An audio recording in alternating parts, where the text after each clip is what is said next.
Jim, can I steal my water over there? I had, just turn my chair around. I was getting comfortable. I ordered breakfast again. Thank you. I knew. My Rubio moment. I know the chair, so I got comfortable. Andrea, I just was going to sit back, relax and get ready for another 30 minutes. So he's surprised. Can we give our chair a round of applause? Isn't he great? Come on, we can do better than that. Isn't he great? He got all the themes of all the chairs. I'm so glad. Well, good morning. Good morning. It's a great day in Prince George's County. Let me do this. First and foremost, Derek reminded me of something when he had all the council members stand up. Can you please stand up again? Can all of our council members stand up? Can we give them a round of applause again?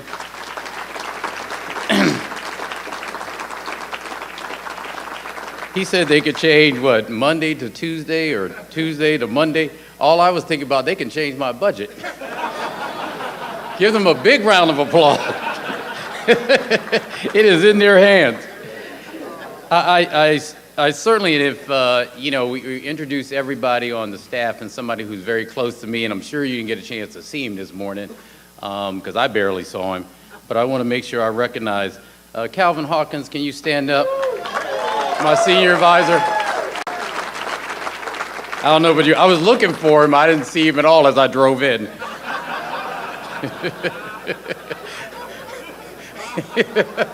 Y'all get that later. And I certainly want to thank Jim Eastep in the Business Roundtable, not just for his leadership in this county, public service for years and continuing, starting with our fire department, starting with the administration as a deputy CAO, as a council member, and now with the roundtable continuing that public service. As Wayne Curry used to say, and maybe I shouldn't say this, well, I'll say it anyway, he said, there's only two of us who didn't vote with our feet. I said, well, I didn't get that. I was like, what do you mean? He said, there's two of us who actually stayed here.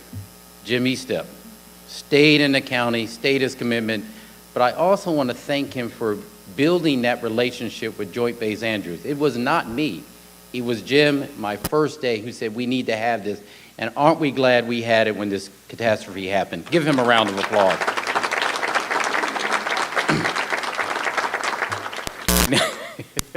I don't know what to say about the next guy. Jim Coleman. Believe it or not, he has calmed down. Can you imagine? He was my roommate. That's when he was young and had real energy. He can still do the calls, but I do want to thank Jim Coleman and his board of directors. You're right.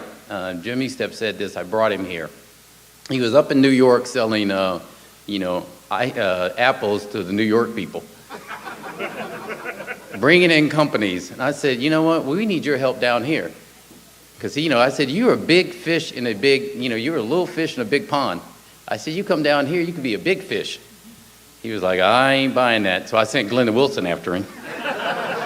Next thing you know, buddy, I want to come. No, but he's done a great job. Can we give them a round of applause?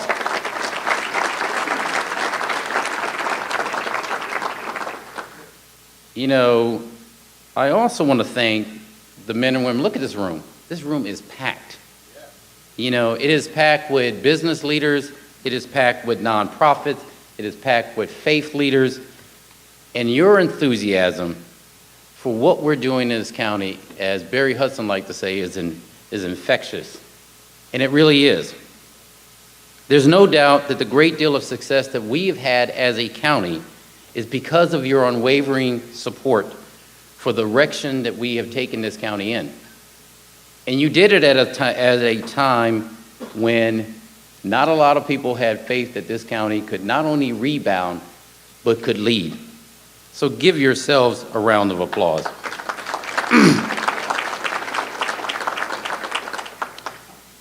So tally ho, here we are. Last year, I talked about the tremendous economic development opportunities that we have in Prince George's County. the investments that we were making, and the assets that we were going to capitalize on. I highlighted projects like Suitland, one of my favorites, or New Carrollton, and I shared our plans on these projects, as the chair said. Not concepts at that time, but plans, actual plans, written down somewhere where you can actually see them. I talked about the investments that we would make in order to continue the trend of economic growth in Prince George's County. Well, a lot of things have happened since last year. We like to say, or I like to say, that we are the economic engine of the Washington region. Well, we pressed down the gas on our economic engine, and we are moving at a very good pace toward our destiny. We opened the doors to MGM National Harbor, and the region is still abuzz about this monumental icon. Yes, MGM National Harbor, and opening night was definitely the place to be. And the reason I can tell you that is because everybody asked me, could I be there? Could I get a ticket? I said, no, I can't even get a ticket. No. But it was nice at the opening. If you were there, you saw the pride in people's faces from around Prince George's County about this grand opening happening in their backyard. But what really was profound and touching to me as I walked through those corridors was seeing the smiles on the face of the people who were working there. As I toured the facility, people would come up and say, thank you. Thank you for creating this opportunity. And their stopping me had a huge impact on me. I couldn't help, as I was walking through there, to remember why it was so important and why we fought so hard to bring MGM here. For many of us that night, it was about opening a brand new, shiny building. But for those individuals that I talked to, it was about a new opportunity. It was about a job. It was about giving them the ability to make a decision about whether to buy a house, to buy a home, or to send their kids to college. It was a new shot at quality of life. It made me feel good to see that we are on the right track, that we are impacting lives and families, and that we are creating a climate of economic development in Prince George's County. Think about it. In 2013, we created 15,000 new jobs. That doesn't include, as Mr. Coleman said, the 3,600 new jobs at MGM. But if you think about it deeper, it means that many more Prince Georgians are walking around this county today with their heads held high because they have a job.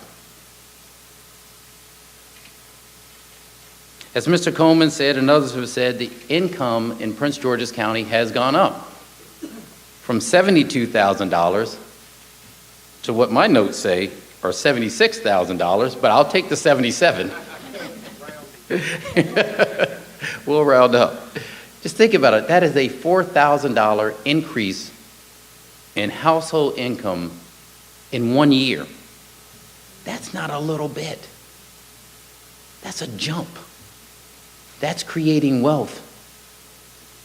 Think about this. 61% values of our properties have gone up. 61% since 2010.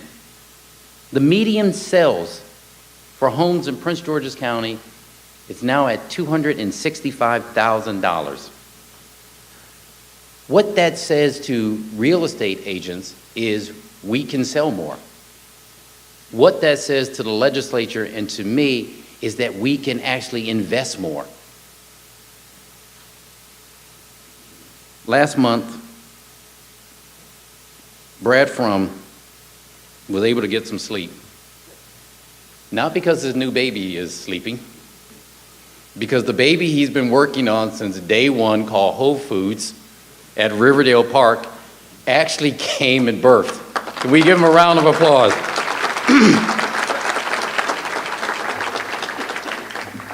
Now, if you don't know the story, I'll tell you.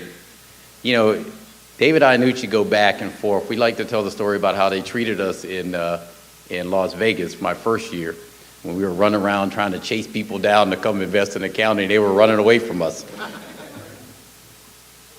But what Brad Frum knows is the first project that we worked on in this administration was bringing a Whole Foods to Riverdale Park.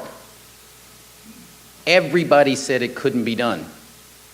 There was this, there was that. What we knew and what we know today, it has nothing to do with having Whole Foods at Riverdale Park. It doesn't. It's nice. It's great. We want you to go spend money there. The reason we fought so hard at the very beginning of our administration about doing this is we wanted to show you and the county that we could get things done. It is a symbol of the things we knew were going to happen in this county. But if we couldn't do it there, what would make you think you could do it elsewhere? And as the men and women who sit here at this table in front of me who work for this county know, the way to get me to do something is just tell me you can't be done. I am my father's child. And we did it in this opening. Give him another round of applause.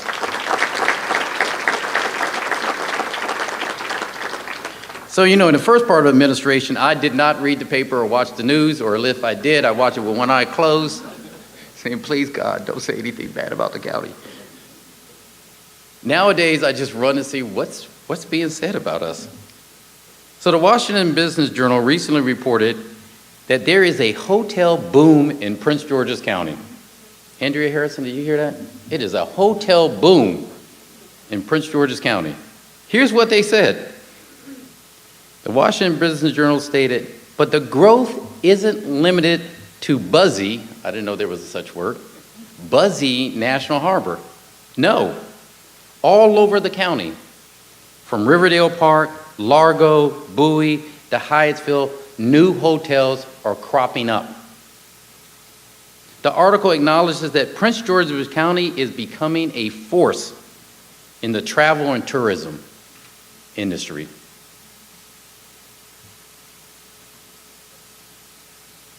And then we found out something I didn't know, that $2.6 billion in tourism economic spending, which I didn't know what tourism economic spending was, so I'm so glad they told me. That's when you buy, when you rent cars, you stay in hotels, you create jobs, all of that spending for the state of Maryland. The number 2 place in the state is right here at your home, and that deserves a round of applause.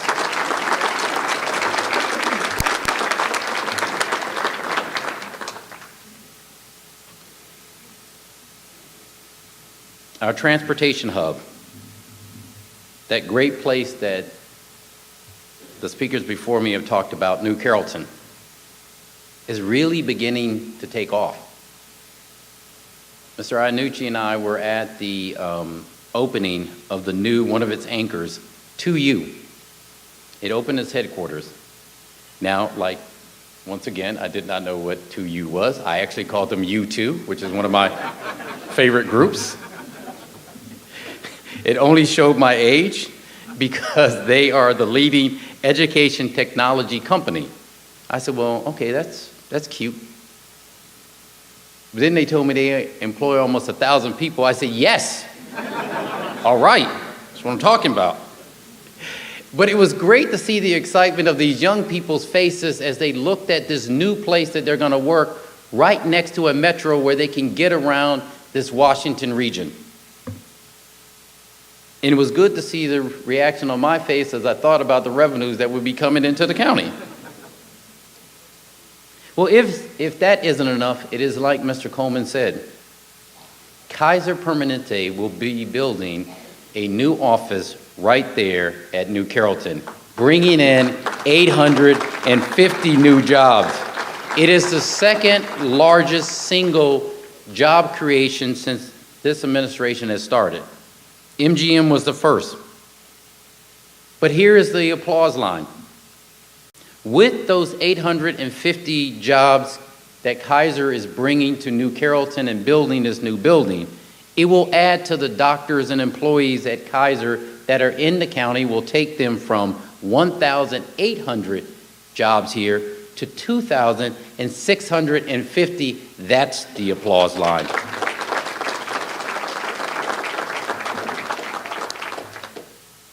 If it hasn't become clear now, I think it's becoming clear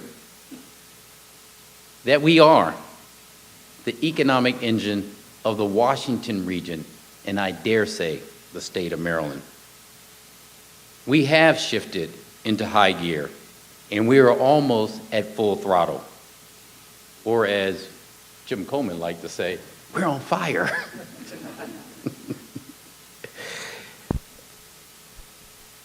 From Laurel, Hyattsville, Oxon Hill, Suitland, Largo, Upper Marlboro, Greenbelt, and yes, Glenda Wilson, Brandywine. Another inside joke. Development projects are taking place all over the 500 square miles of this great county. It means that we are attracting businesses and residents to come to our great county.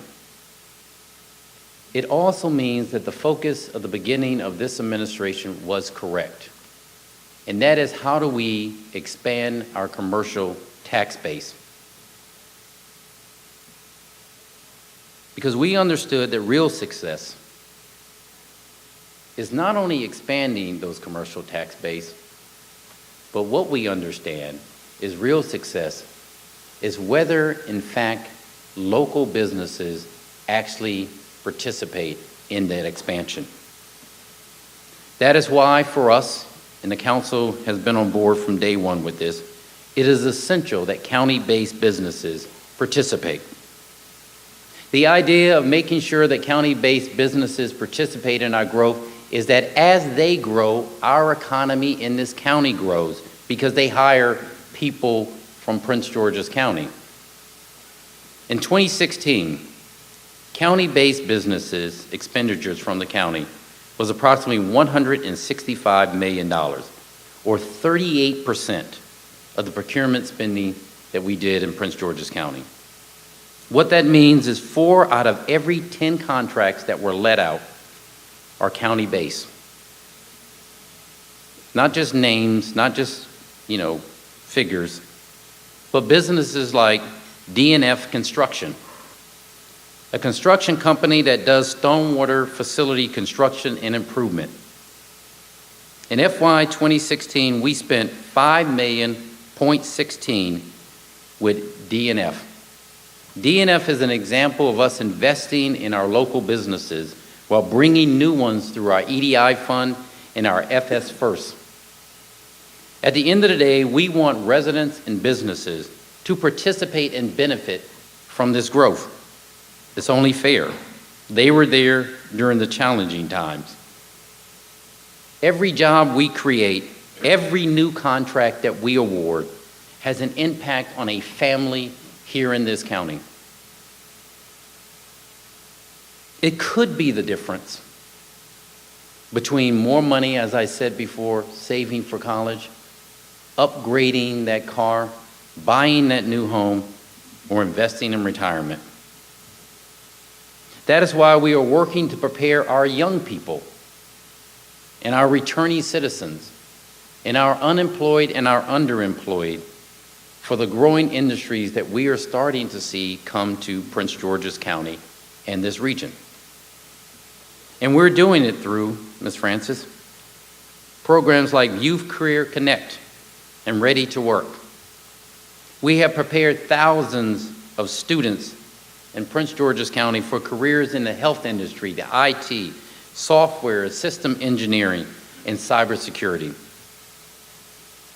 Our growing hospitality industry and our culinary programs, Dr. Maxwell, at Oxon Hill and Bladensburg High School are working in conjunction with the programs that we have at Prince George's Community College and are teaching our students the art of cooking. In fact, Bowie High School, this is Bowie Day, go Bulldogs, just won a competition and is moving to the Nationals. The Nationals, that deserves a round of applause.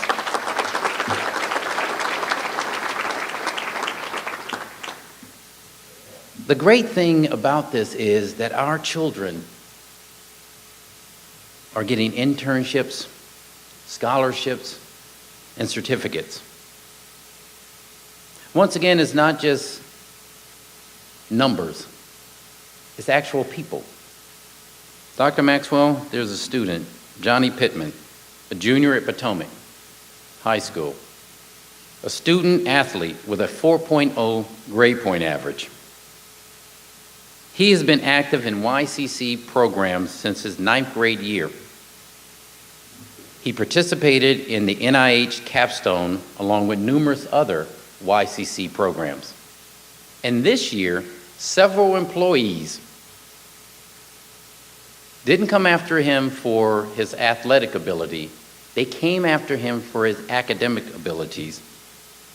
And so he will be doing a summer internship at NASA. That deserves a round of applause.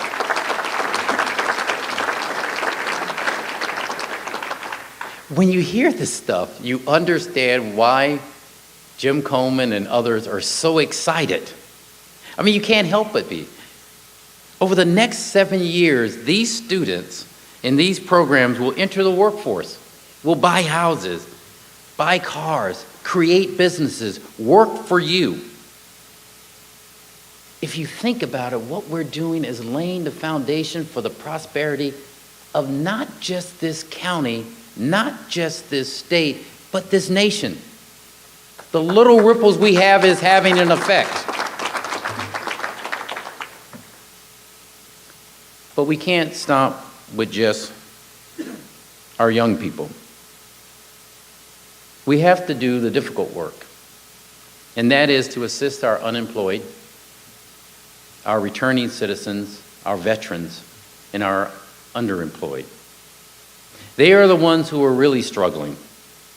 They are the ones who are losing hope and faith. They don't know how they're going to pay their bills. They don't know how they're going to break out of their economic situation that they're in. But we do. That is why EDC, in their workforce development efforts, are focusing on getting these individuals ready for work. Just last year, 655 individuals received their pre-employment training through EDC's workforce development activity. 655. And the One Stop Career Center has assisted 834 veterans and 516 returning citizens. 516. Once again, to make it real for all of us, there is a young lady, Felicia Douglas, who benefited from our services. Ms. Douglas is a returning citizen who worked with EDC's Workforce Service Division for inspiration, which is important, and direction, which is also important. She worked with the reentry coordinator, who helped her find a job and to get back on her feet. She is now fully employed and is also reaching out to other returning citizens, telling them about the work that we are doing here in the county. We helped Felicia, but we need to help a lot more. We have to prepare our residents for the jobs and the opportunities that are coming in this county. It is an essential component of our economic development. If we don't help them find jobs, if we don't make them productive citizens, we can't grow. We can't grow.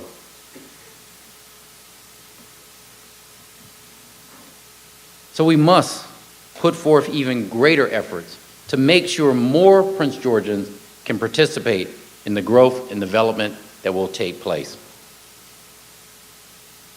As our county's financial situation gets stronger, we are in the strongest position that we've been in 7 years, and I can say that very much with a straight face, because I remember what it was like. It's clear that the things that we are doing are putting people back to work, and we are on the right path. It is also why we are so optimistic about the future. For the 6th year in a row, Prince George's County has maintained this AAA bond rating accomplishment.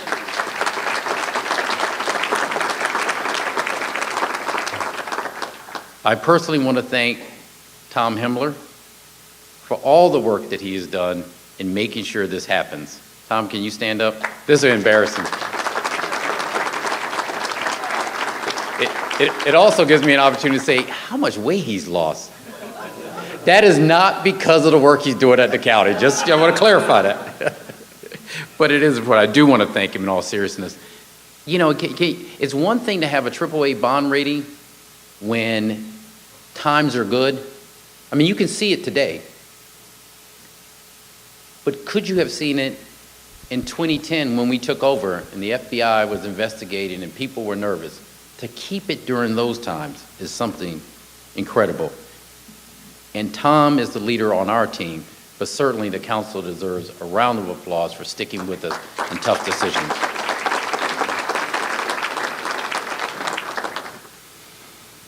As business people, you know how important it is to keep expenses low, as Mr. Gomez said, as you maintain ways of creating sustainable revenue.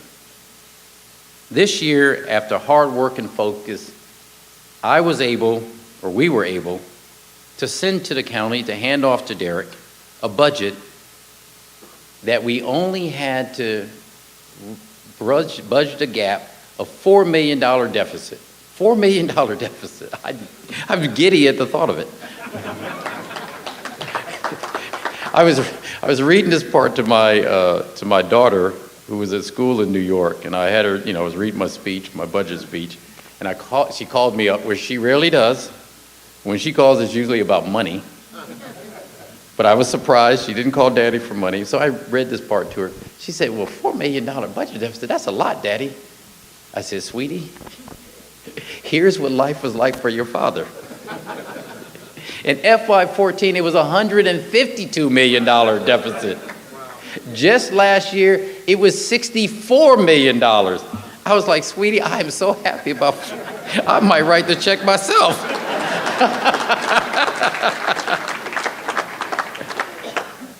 What it means is that we are benefiting from the fruits of our labor, that our focus on investing in the quality of life for our residents, that being prudent with our financial situation has helped us. That with property values rising, household incomes increasing, MGM coming on, our budget year looks a lot different than it did from the very beginning. Not only are we able to continue in investing and stabilizing our economy and generating more income, but now we can do things that I wanted to do, not when I became county executive, but when I was 17 years old and tried to convince my father that we could change the way our community looked if I was just given a chance. Because our financial situation is improving, we can now invest in transportation, education, public safety, and health services. It's simple. If you have more money, you can have more investments. We are reinvesting in initiatives that will help people and pay them through the revenues and pay for this growth through the revenues that we're generating. It's something that the folks on the fifth floor have been kicking around and came up with. What we call this is empowerment economics. So how do we define empowerment economics? Empowerment economics is the approach that we focus the revenues that are generated from our economic growth into funding services that will make the quality of life in Prince George's County better. So now we're generating more revenue, we can invest in the things that we care about. And here are a few examples. We talked about the graduation rate of our school system. And we applaud, and I applaud Dr. Maxwell and his team for the fine work that they are doing. We're up to 81% countywide. But there are those schools that are still struggling. There are those schools that aren't meeting that mark. But if we get them up, if we rise those schools up, then the county as a whole rises up. So why not, in this time when we have additional resources, wouldn't we invest? That is why this year, the budget that we're sending to the council, or we sent to the council, has $4.7 million to help accelerate the graduation rates for those targeted schools so those students can be the top and go on to a quality of life.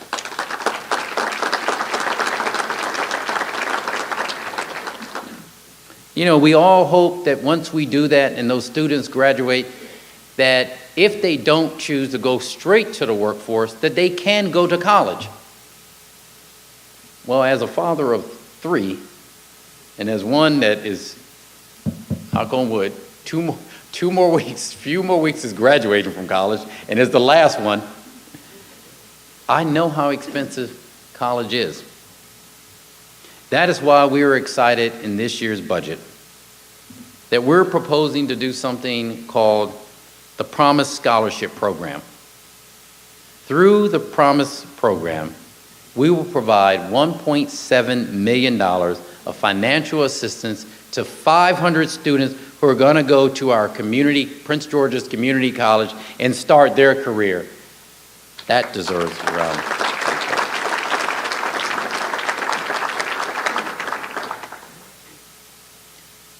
But along with higher education and K through 12, Dr. Maxwell will tell you that the best thing to move our school system forward is to make sure, as Monique Davis likes to say, Deputy Superintendent, that our babies are taken care of.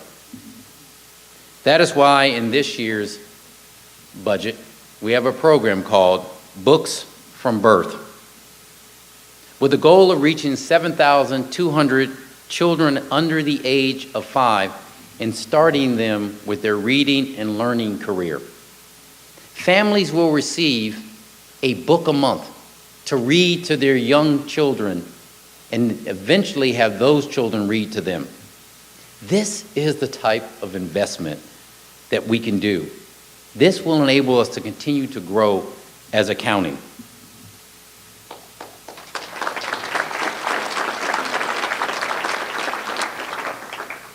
I've said this before, that this administration did not fixate on its past history or our situation.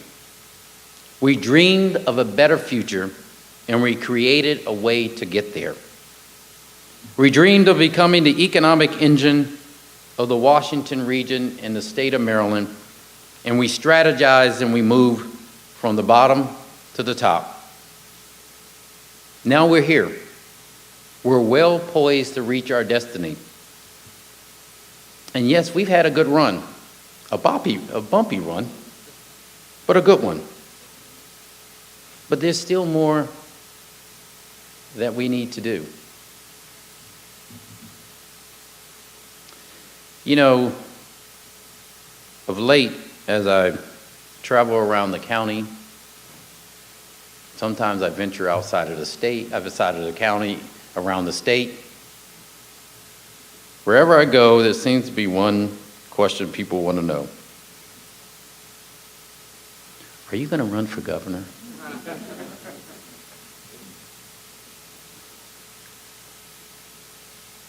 Well, I want this room to know. If y'all listen, don't tell anybody else, okay? Promise? It's just us.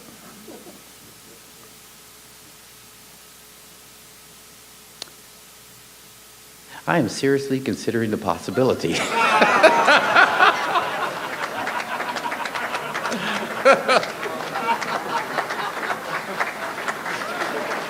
I love that one.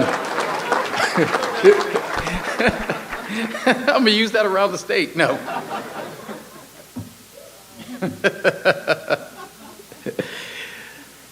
Seriously, whether I decide to run for governor or not, I am the county executive of Prince George's County. And frankly, that is why you are here. You're here today because you want to know and you're concerned about what we're going to do right now to make this county the best that it can be. Derek Leon Davis, I've got 18 months left in my administration. 18 months. Nick, you know that. We got 18 months. It's not a lot of time, but it's all the time that I have to finish the things that we have started. Today, I want the people of Prince George's County to know that we cannot and we will not slow down. I want you to know that this administration is going to go full throttle until the end.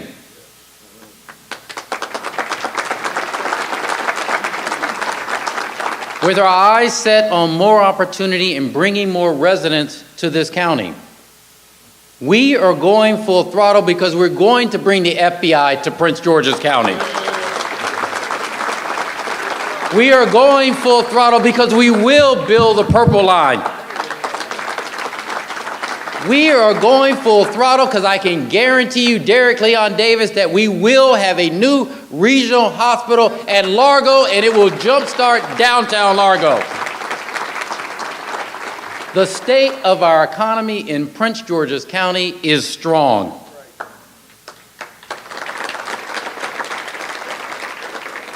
But folks, we are not done yet, as I said. This engine is still running, and we will continue to run it.